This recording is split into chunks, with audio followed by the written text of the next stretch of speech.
সোজা আইনের হাতে তুলে দেব। বিজয় প্রতিশোধের লাইসেন্স নয়, দখলদারি চাঁদাবাজিতে জড়ালে পদবি থাকবে না, সোজা আইনের হাতে তুলে দেব।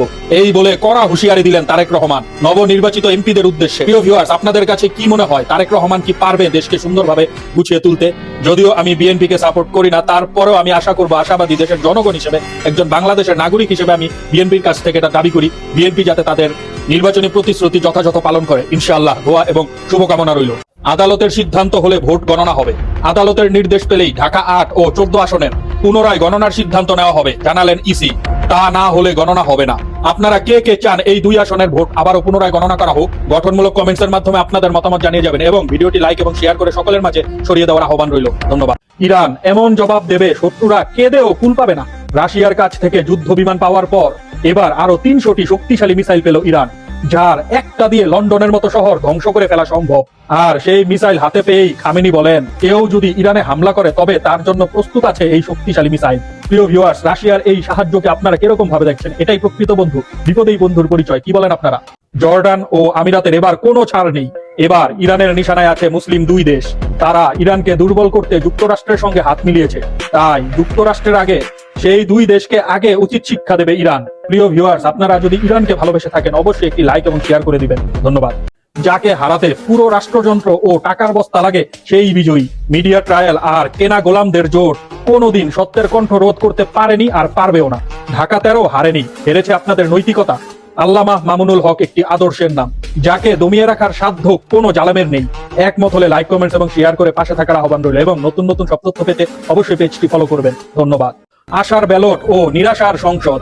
আশা করেছিলাম জনগণ ব্যালটের অধিকার ফিরে পাবে, কিন্তু জনগণের সঙ্গে নির্মম তামাশা করা হয়েছে। শান্তিপূর্ণ ভোটের পর টার্গেটকৃত প্রার্থীদের সংসদে যাওয়া ঠেকাতে ডিপ স্টেট ইঞ্জিনিয়ারিং করেছে। যারা ফ্যাসিবাদের পথ তৈরি করবে তারা সেই পথে দিল্লিতে যাবে। প্রিয় ভিউয়ার্স, আপনাদের কি মনে হয় এই নির্বাচন কি আসলেই সুষ্ঠু হয়েছে? গঠনমূলক কমেন্টসের মাধ্যমে আপনাদের মতামত জানিয়ে যাবেন। ধন্যবাদ। তারেক রহমানের শপথের দিনে ভারতের প্রধানমন্ত্রী নরেন্দ্র মোদীর বাংলাদেশে আসার কথা হচ্ছিল। এই ব্যাপারে হাসনাত আব্দুল্লাহ বললেন, মোদীর সাথে কোনো ভালোবাসা নয়, ভালোবাসা করতে চাইলে চীনের সাথে অথবা উত্তর কোরিয়ার সাথে করেন। এই ভূখণ্ডে মোদী জুলাই যোদ্ধাদের জনম জনমের শত্রু। হাসনাত আব্দুল্লাহর এই বক্তব্যের সাথে কে কে একমত আছেন গঠনমূলক কমেন্টসের মাধ্যমে আপনাদের মতামত জানিয়ে যান এবং ভিডিওটি ভালো লাগলে অবশ্যই লাইক এবং শেয়ার করে সকলের কাছে ছড়িয়ে দিবেন। ধন্যবাদ।